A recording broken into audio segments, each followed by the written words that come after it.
Hi there, it's Mark here from CYE.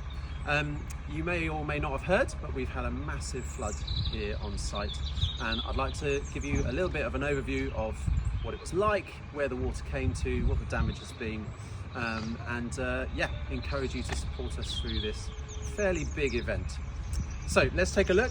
We're going to go in, and you can see that the water level is still reasonably high. Currently it covers all of our field and the route in. The water level, as you might be able to see on the Jubilee Building here and on Freight's house, it did come up roughly a foot, maybe a bit more on the Jubilee Building, which is about 4 inches inside, or sort of 20 centimetres inside. And in Freight's house, you've got about a foot and a half, because it's a bit lower down there. And it has caused extensive damage throughout both buildings, and we'll be dealing with that in the coming few days. Sadly, one of the casualties of the flood is the worms in the field. It is a bit wormageddon. They don't like the salt water.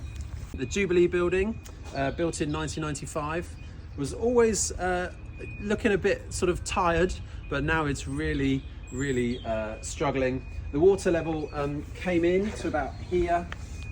You can see that all of the floors completely soaked, and there were some things still on the floor, but most stuff is a bit higher up, so the expensive stuff thankfully is mostly higher up, with the exception of this poor little laptop, which had been unfortunately left on the floor. But other than that, we're hopeful.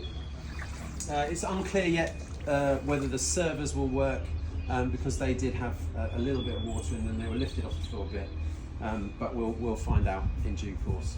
Okay, take a look in. So we're just investigating the damage in here. We can't turn on the power yet to most of the equipment. We do, I think, have lighting though, which is good. And yeah, the printer and the servers down here, they got a bit in. So I'm just being told 16 centimetres is what we think it came up to in here. So in the food store, most of the food is off the ground.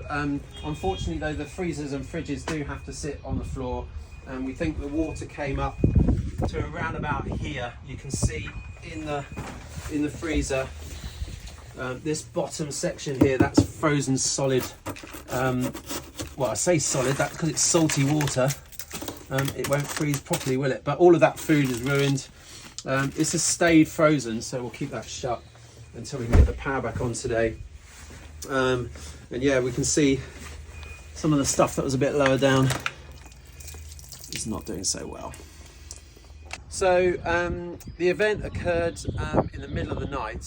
The seawall was breached by a massive storm surge. So the tide was predicted to be just under 5 metres, but 1.2 metres of storm surge came in. So we had 6 metres that our local weather station recorded, which obviously breaches the seawall, and that's why we flooded. It's a complete freak event. So in the middle of the night, our team did really well to cope with what was happening, deal with the camp that was happening, keep all the children safe. Lots of them slept through the whole event, so they didn't know anything about it. But one of the things they needed to do was get kit to somewhere a bit higher. So this room, which has become disused because of our new building, was somewhere to quickly pop some kit. So we'll be sorting through that in the coming few days. So this is where the power comes in to the whole site. You can see the 3 different distribution boards there. They were turned, the bottom ones here were turned off during the event to keep things safe. The top one tripped out, so that was already off. But you can see where the water level came up to. So it was really very high. And in this area here, effectively what we've been doing over the last 24 hours is making sure that things didn't get any worse. So we had further high waters and further potential storm surges coming in. They didn't breach, thankfully, but we were putting the boats, as you can see, on lines to make sure that they didn't bash around or float off downstream. Okay, so this is the staircase that goes up to the staff accommodation, affectionately called the loft. This area here, you can see that this got flooded, still very soggy, up to about here. So it looks like the stairs are going to be fine, but we're not sure about this area yet. And then you'll see our kit store. Now the kit store has a vinyl floor and something underneath has swollen. We're not sure what's wrong with it yet, so we can't actually get in very easily. The doors won't fully open yet, although that's better than it was half an hour ago. We've just moved a bit more, so things are slowly drying out. And all our kit is kind of trapped in here, so we won't be able to use this space yet until we'll be able to get in the doors and then assess what the permanent damage on the floor is. It's likely that there will be a big replacement for that floor. We've had floods before, but never as severe as this.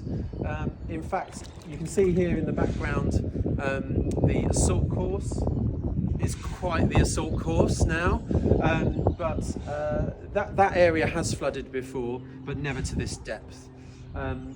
We exchanged the wood chippings on the assault course for rubber chippings for that purpose, because the wood chippings just floated away.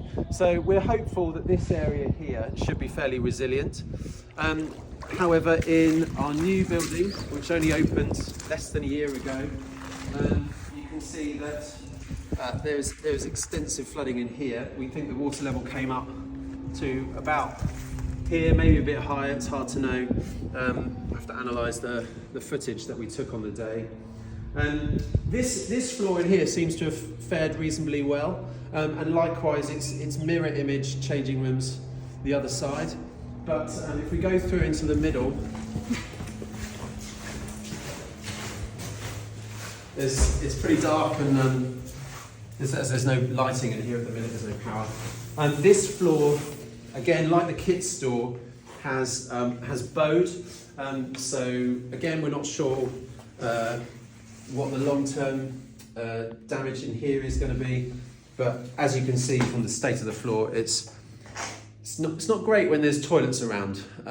So we're kind of covering our noses in here at the minute. I'm going to have a really big clean-up job to do.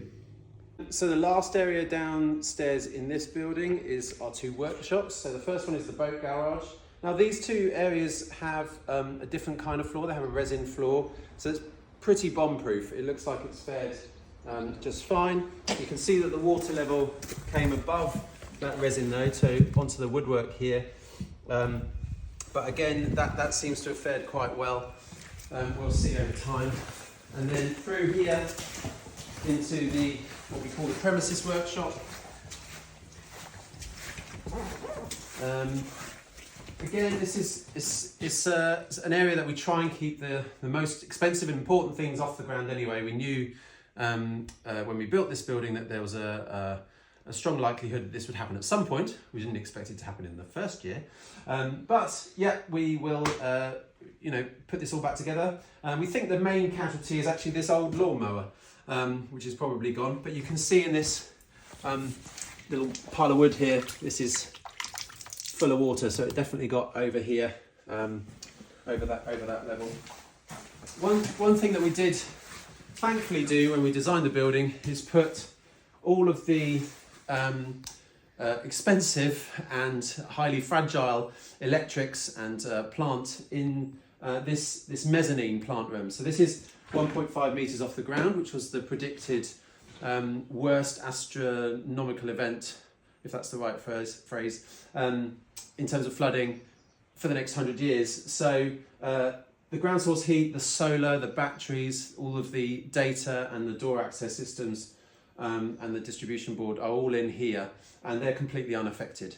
The other plants, which is things like the water tanks and those sorts of things, are on the floor, but those are tanks, so they should be fine and recoverable. What we're letting you know now is we will recover.